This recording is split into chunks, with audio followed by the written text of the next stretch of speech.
Hey everyone, welcome to another episode of Appropriate Productions, the high-resolution, low-brow, apolitically correct freedom of speech art company. In this episode, we take a little look at Batman 3 Jokers. Hope you enjoy. And here we have Batman 3 Jokers. This was one amazing ride. I thought it was quite a series. I was pretty satisfied with it overall. Let's jump right in. First, jumping right in. The art is just spectacular. This fellow right here, Jason Fabok, I'm not exactly sure. This guy became legendary in my mind. This is some of the best artwork I've ever seen in a comic book. There must be like 16 different covers this guy did for 3 different issues. It's a 150-page story, so each issue is about 50 pages. Jump right in. The Batmobile shows up, knocks over the gravestone, the headstone of one or both of his parents. I think it's both of his parents. He's messed up. He's in big trouble. That glare is going to be a disaster.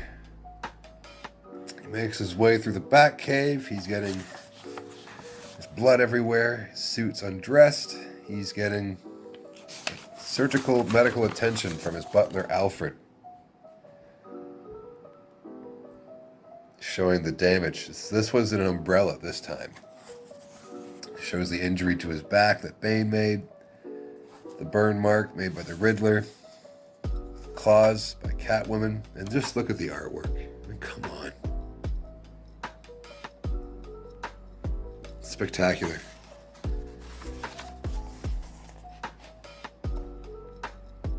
Bitten, of course, by Killer Croc, stabbed by Scarecrow, and then slowly the laughter comes in. Another injury. The Joker. Another injury. The Joker. Another injury. To the neck. The Joker just keeps going. Keeps going. He's haunted. He's disturbed. I want to get into the design, the page work. Every panel. So there's so many things a comic book artist can do with how he sets out the layouts of the page. Jason Fabok, I'm going to destroy this video with this last name.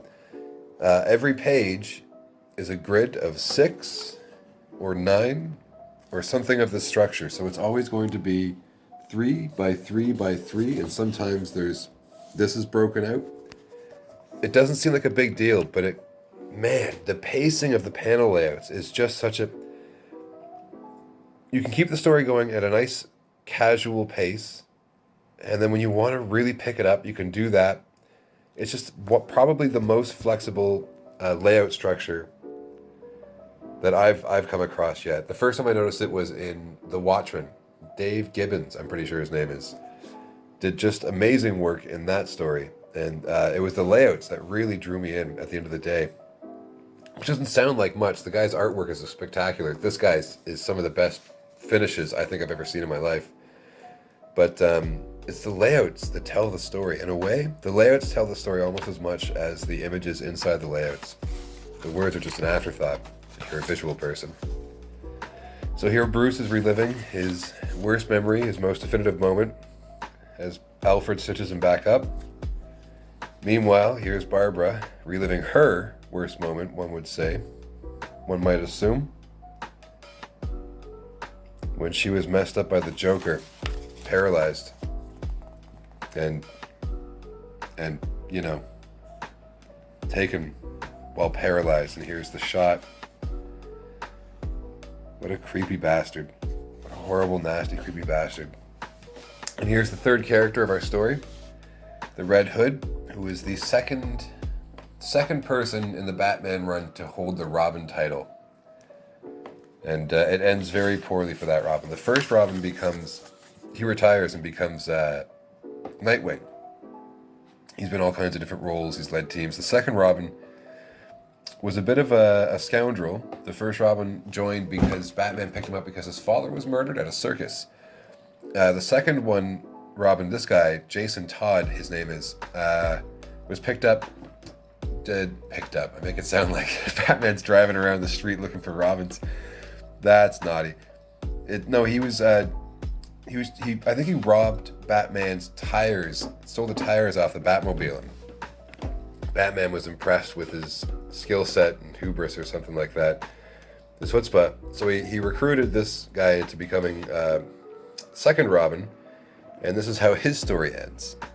He ends up surviving through a twist of fate, but for 15 or 20 years or so, the story was that the Joker murders the second Robin, and brutally, with a crowbar, paralyzes him and just beats him until he can't move, and then blows up the warehouse he's in. And this is the effect that's left on him. He's not a happy fellow, this Jason Todd fellow. And then they go to the next scene is at a warehouse where the Joker was supposed to have been found the first time when he went from Red Hood to Joker. He was dropping a vat of chemicals like in that first Batman movie with Jack Nicholson. And there's 3 of them here for some reason. Batman's trying to put together the clues to deduce the mystery and find a solution. The Joker's always a disaster. Batgirl shows up, and one of the victims survives. They're escorting the ambulance to the hospital to make sure that the victim survives the trauma as well. And Red Hood doesn't care too much. Look at the design, the detail in the face here. Really, really, this guy is an amazing artist. Jason Fabok, Jesus. Red Hood doesn't have any sympathy for Joker or his goons or his victims. Doesn't have any sympathy at all. I guess after you've been murdered, that kind of thing happens. They start realizing something bad is happening inside. They jump inside the van. Oh, look at the artwork.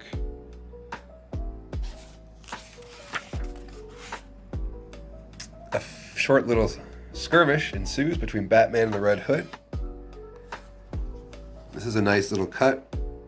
The ambulance, she has to chop up the wheels of the ambulance to slow the vehicle down, and it cuts to a black space, and then another road somewhere. This raccoon senses trouble, decides better against it, runs off. And it looks like, yeah, somebody aimed for that raccoon. Joker's having a great time. Joker's having a great time. This is what the Joker loves doing. He knocks on the door and is answered by another Joker. Trucker Joker, the messing up Commissioner Gordon's daughter Joker. We'll leave it there. And here's a third Joker. Thus, 3 Jokers. This blew my mind. What if there are multiple Jokers going around? And the whole purpose of the story is that these 3 Jokers want to collaborate to make a better Joker. I think that Batman is improving, and so too must the Joker. His lore, his purpose, his focus must improve.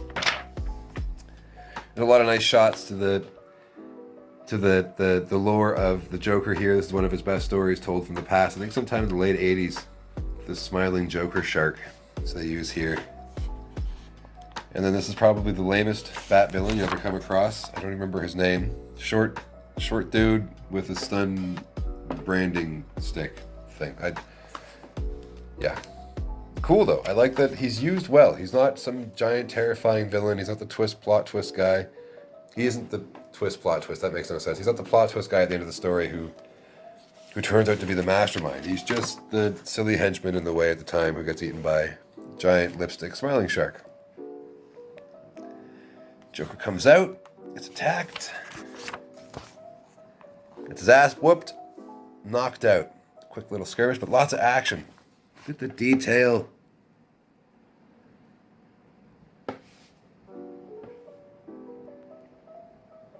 Look at the work here. I'm so impressed with this guy's work. It's the first time I've come across Jason Fabok, and it's just, I think I'll be following this guy's work for a long time to come. And here's the crazy thing. Joker's saying, sooner or later I'm going to get out of this. Doesn't matter what you decide here. Your judgment is hollow and useless. I'm going to get out. I'm going to do this again. Jason Todd, having already been effectively murdered by the Joker, says he's right. And this is crazy. This was crazy. This was a huge detail. So this hasn't come up in 15, 20 years of storytelling. I thought this was a beautiful addition Joker says, "Come on, why don't you go for it? Shoot me. Remember that time I was beating you up?" Well, I'll quote it. "Do you recall what you said to me while I was breaking your head in with that crowbar? As your blood streamed into your eyes and your skull cracked? Because I cherish those words. I'll always cherish them." "Shut up," he says. Batgirl's freaking out. "Please stop, please. If you let me live, I'll do anything you say. I'll be your Robin." Oh, that's demonic. Oh, that's demonic. The first emotional response this character shows in the longest time, and it's over something like this. That was a famous photograph. That was a picture photograph. That was a famous picture for a long time. This hadn't happened in DC Comics. You don't just brutalize a kid, for Christ's sake, with a crowbar. It was one of the moments where the storytelling of DC sort of grew up a little bit. After the Comics Code after World War II. Here she decides he's going to pull the trigger. She tries to stop him. Misses. And a Robin shoots a Joker in the head.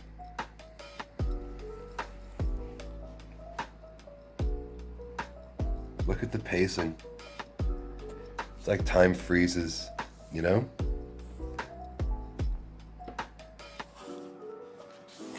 Wow. That's the end of issue 1. And my mind at this point was blown. What is going on? 3 Jokers. Right into issue 2. And here's Joker having a nice meal with his family. We don't know what's going on here. Has he kidnapped the family? Is he holding them hostage? As it turns out, no, he's having a delusion. At dinner, he wants some company and just makes believe that the stuffed bear and the statue thing, the mannequin, are actually, people. We get a disagreement. One Joker thinks the other isn't taking it seriously enough. We're already down a Joker. You can't keep making believe, just playing family and stuff. Oh, the artwork is this, and this is amazing. Little things. So,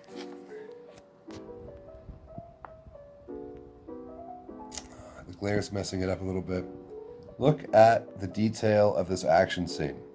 The boxes in the air are all in just the right place. The movement, the angle of the car is tilted just a little bit to show the turn. This guy took a lot of time making sure that everything in the picture was set up. It's balanced properly. The gravity in the picture is working. There's science happening in the background that you don't have to pay attention to. There's no part. When you're watching a movie and something in the background doesn't make any sense scientifically, and you have to ignore it. This artist put all of the work in beforehand, so your brain can just pay attention to the story. It doesn't get distracted by little things. I could ramble on for 20 minutes about this single picture. This is a huge deal panel. They're in an argument here because Batgirl thinks that the Red Hood should face more consequence for having just shot the Joker in the head, and Batman doesn't know what to do about it. He figures if he goes to court, Batgirl has to go to court too, their identity will be revealed. He's put everybody in a tough pickle here. Meanwhile, the Red Hood's going around looking for the trail to pick up on the Joker himself. Batman goes to visit Joe Chill, who's apparently tied up in the Joker's plans. Something's going on. Joe Chill turns out to be dying from cancer, I think it is. Yeah, stage 4 cancer. Zoom in. There we go. Oh, this scene blew my mind. So, the Red Hood gets there first. He finds clues leading to the Joker. And of course, something totally demented and twisted and fucking disgusting is going on. Just deranged. Something straight out of a horror movie. Rob Zombie meets Alfred Hitchcock. And then one of them survives. It's always one of them. He's a living horror movie, this character. When he's written properly, he gets right under your skin. Speaking of which, getting under skin. Helmet is dropped ominously, and those famous iconic red gloves pick him up. Here we have Jason Todd tied up again at the Joker's mercy, such as it is.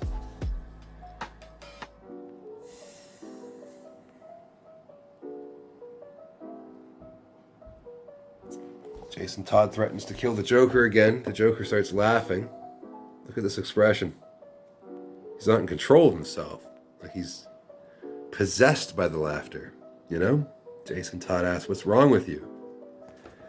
So tell a little secret. It's between you and me. It hurts when I laugh. These three Jokers, now down to two, are just creepy as hell. And here they've decided they want a new Joker, but they've decided that this Jason Todd isn't going to cut it. So they're going to use him as a lesson instead. Although this one's holding out hopes. Maybe if we beat you a little more, you become twisted enough to become a Joker. And then they pummel him with the crowbar. Again, to the face. Again. Truly deranged. This is an amazing shot. There's so many amazing freaking pictures in this. How twisted would this be? Batman versus Joker zombies. This is kind of a theme I'm noticing lately. The Joker attacks. He doesn't quite kill his victims, but doesn't leave them alive either. There's some place in between where they're just maniacal laughing zombies of their former selves. Twisted stuff. And again, I'm going to say this every page, but some of the best artwork I've ever seen anywhere. And they come across Jason Todd. They were worried he was dead. Oh, how creepy is that? Little smiley face. Oopsies. He's been left alive, though. Red Hood hasn't been murdered. Again, which, only makes sense, that sentence in comic books. Jean Grey has been murdered, I think, monthly for 30 years. Jesus. Let that girl die. Jason Todd's recovering slowly. He's having a hard time. Batgirl is offering some solutions. Maybe I can help. Pain. Or something else. A little pinky finger to the corner of the mouth there. She's decided it's a mistake. We can emulate it again. Meanwhile, Batman is just lost. How do I find this bastard? And he's soon to discover that, worse yet, Joe Chill, the murderer of Batman's parents, has been kidnapped. Joker is looking to make that perfect next Joker. And now on finally to the stunning conclusion of Batman 3 Jokers. Ah, the artwork.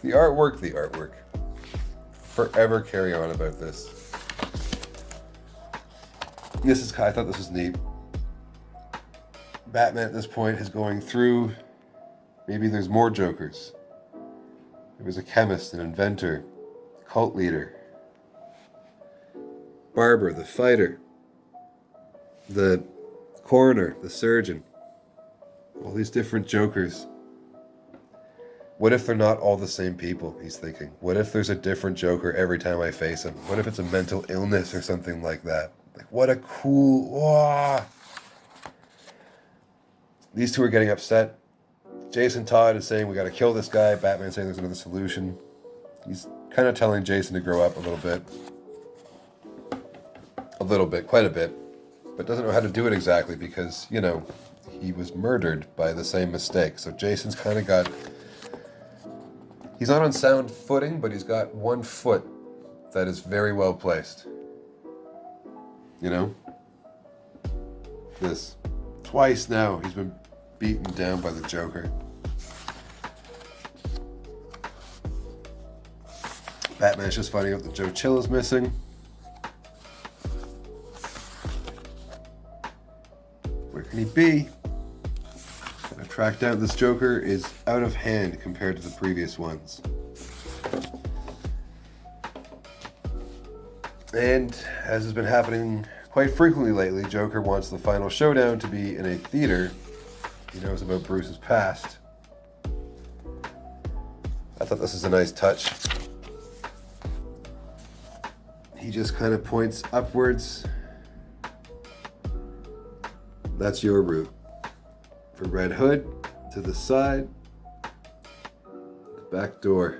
Batman takes the front. This was nice. This page was done so nicely. Not a word spoken. And then On this page, Batgirl is at the top, Red Hood, Batman, and then here, it's all the way to the left, Batgirl, Batman, Red Hood. It's just a nice little elegant setup to the layout.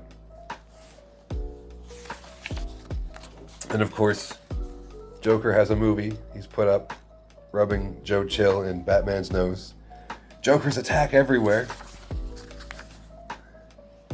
And here's Joker's final gambit. He's going to murder the guy who murdered Batman's parents. And because Batman opposes all the murder for everybody, regardless of their background, he has to stop this, but Joker's come prepared. This is a very compelling argument right here. This is always carry a big stick when you fight a Batman.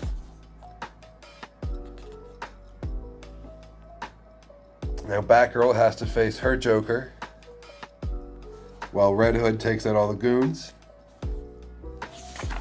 What shall we do? Oh, Joker's gonna drop Joe Chill into the same vat of creepy stuff that turned him into the Joker. A fight ensues. There's still two Jokers out there. Drops Joe Chill. Batman saves him. Comes back up again. He's going for the final fight. Oh, wait, sorry. He drops Joe Chill over here and he's saved.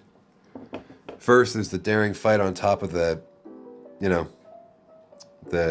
scaffolding. This is slick. I like this. The Joker bullet gun. The Joker bullet camera. All these silly little gimmicks and pranks. Batman here, he saves Joe Chill. Got a lot of the game there. Knocks Joker out in the same gambit. Look at this action page. Wow. Wow. It's like he combined Dave Gibbons with Jim Lee to make his own style. It's just amazing.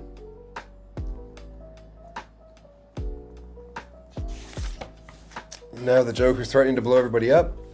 And plot twist, the Joker is killed by the Joker. And now there is only one left standing. First there were one, and then there were three, and now suddenly there's one again. So the three Joker story, nothing really... This kind of, at this point, it kind of... Okay. I get okay. Why did I read this then? And here's his rationalization. I became this because now I'm the central thing. I get rid of Joe Chill, I get rid of everything else, and now Joker's the most important person in Batman's life. We do. And here's the thing, the big plot twist. At the very end, sort of, I think it's supposed to be like a Usual Suspect ending, but I didn't feel that. Not to sound like people think I do, Alfred, but I'm Batman. I knew the Joker's name 1 week after we first met.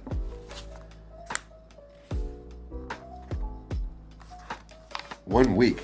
Like, he's been trying to find out this guy's name. There are so many amazing images and pictures and entire comic books based around a single image of Batman in the Batcave, surrounded by different computer screens, trying desperately to deduce or piece together the mystery of who this Joker character is. So many storylines, so much lore built up over periods of the 60s, I think? So we're 60, I'm good at math, you can tell. 60 years in. 60 years. That one sentence, if we take it, if we're going to use this story, 60 years of storytelling have just been sort of, whatever, baby with the bathwater, Just chuck that out.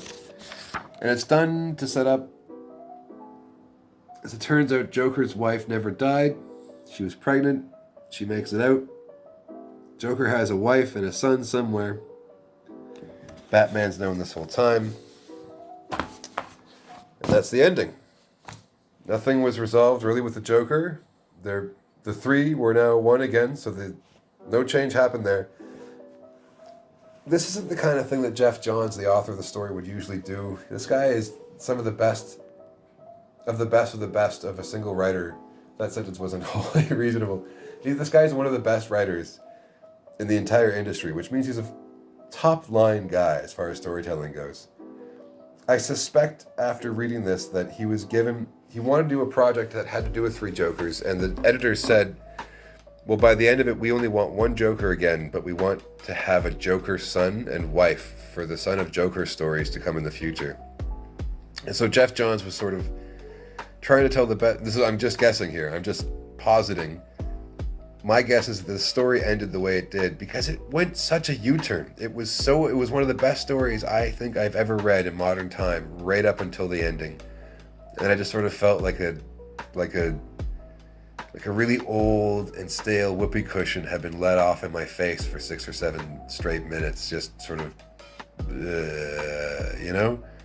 Did it make me angry? It just sort of, all right, I'll just make some food, I guess. It didn't leave any sort of...